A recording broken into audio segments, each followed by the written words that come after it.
Hey guys, be sure to like me on Facebook and follow me on Instagram for extra content you won't see here. Click the links in the description below.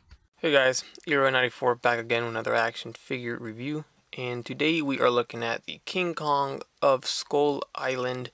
This is the Mezco Toyz. This is not 112 Collective, this is just Mezco version of King Kong, just not 112 Collective series, I guess. It's not really a specific line, they just kind of released this thing, so very curious there. But on the back side we have some more pictures of the figure and a little information there. So don't forget to check out onestoptoyshop.com for your pre-orders on Mezcos and any other orders. He might still have some of these in stock, so check them out. Man, I'm getting a lot of NECA vibes off of this figure.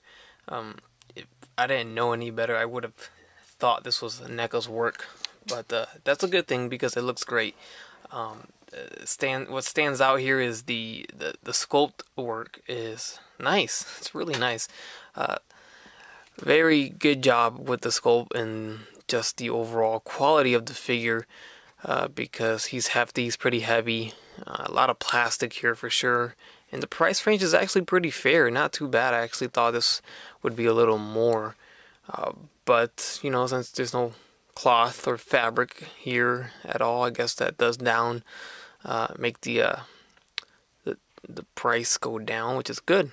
King Kong does come with several accessories here, which is actually really nice. So we do get alternate head, we do have the normal face as you see here, and then we also get a nice screaming face, which you need this for King Kong, and that looks good.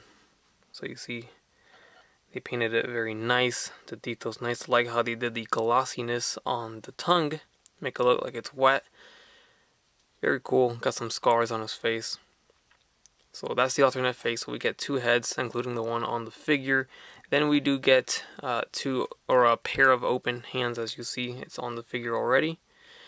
And then we get a pair of fists right here.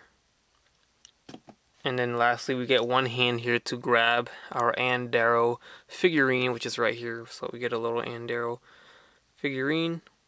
Not too bad. Mine actually has a little yellow paint spot on her cheek.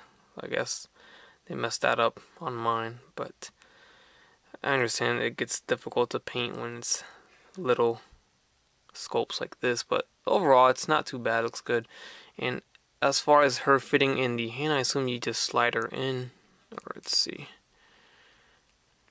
because the fingers are really stiff, so opening it up isn't gonna be easy. She's sitting, she can grab her legs. Alright, there you go. So took a little bit, but you just gotta keep pushing her in there and pushing her in there, and she's in. So looks good, not too bad, good grip. And last but not least, I do like these a lot. We get two shackles here to put around his wrists. So we get a lot of nice details here, especially on the chest. You got the scars, looks like he's been in battle, and also his face here, his normal face, comes off very easy. It's just a ball joint here. You can see how that looks pretty cool. As for the figure itself, it's nice, but it's more of a statue, not an action figure is what I'm trying to say, because he's articulated but not too much. Now a lot of his joints are really stiff, and especially when you get down to the legs, you really can't move the legs at all. The arms move more than anything else here. So the head's on that ball joint, as we saw, before it pops off. You can rotate it there before it pops off like it just did. Left and right a little bit, you see here. Let's get him straight forward. So he's looking to the left, and now he's looking to the right. So it's got some movement there before it pops out. It's not too bad. Looking up is pretty good, and then looking down like this. The arms are going to go forward and back, in and out, so not too bad there. There's no bicep swivel. We do get only a single jointed elbow. Doesn't bend too much here, so doesn't hit a 90-degree bend. We do get a swivel at that wrist. Also worth noting, they did paint right where the joints are, and you can see the paint scratching off once you articulate the figure. So that's a given, it's gonna happen. But yeah. Anyways, down to the wrist, we have a swivel at that wrist, and you can hinge it forward and back, so not too bad. There is a diaphragm joint, as you see. Swivels left and right just fine. Going back, it's okay, and forward is okay too. Nothing too crazy, you know. Now the legs, like I said, very, very stiff here. Almost scary to articulate. As for, you know, going outwards, you know, as you just heard, that's as far as it goes before I feel uncomfortable, because I don't think that goes anymore before it snaps off. So that's about as wide as you're going to get his legs, and then you can get it closer together. Forward and back doesn't kick too far, so you see that movement there. That's all you're going to get. The knee, that's another issue too. I can see the hinges there, but they really don't move. If anything, it's the most subtle thing that won't do any, you know, any difference in your pose. You can swivel it here, and then the ankle will move forward and back very slightly.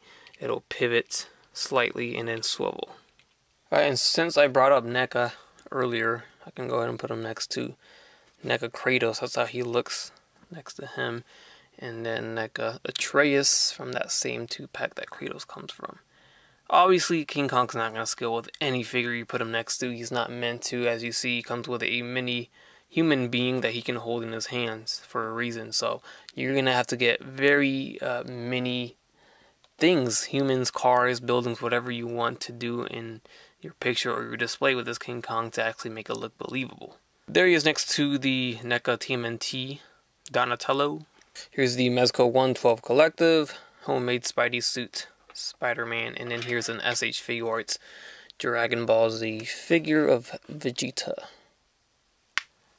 Here's a Marvel Legends Spider-Man figure, and here's the Marvel Select Beast. So this is a pretty good figure. It's not bad, it's not great, it's not amazing. Something cool they could have done, maybe add a few extra $20 or $10 to the price of the figure, maybe more, whatever it would cost to get in maybe an Empire State Building to scale with this figure. I mean, obviously not from the base up, but just the tip of it, so you can display it at the tip or the peak of the building. And maybe some airplanes, some mini airplanes that you can display, something that would make this figure come alive a little bit more. You know, like I said, add it to the price. This thing was retailing for what, $40, $35, make it $60, $80, whatever it would cost to put in little mini airplanes or buildings or cars, stuff like that. Would have been cool, you know, to add it in. But they didn't, and what they added in is pretty cool for the value of $35, $40 for this figure. It's not too bad at all. Alright, and I thank you guys for joining me on this review of the Mezco Toyz King Kong of Skull Island figure. Hope you guys liked the review. Leave a like if you did. Leave a comment. Subscribe if you haven't done so already. And as always, have a great day. Bye.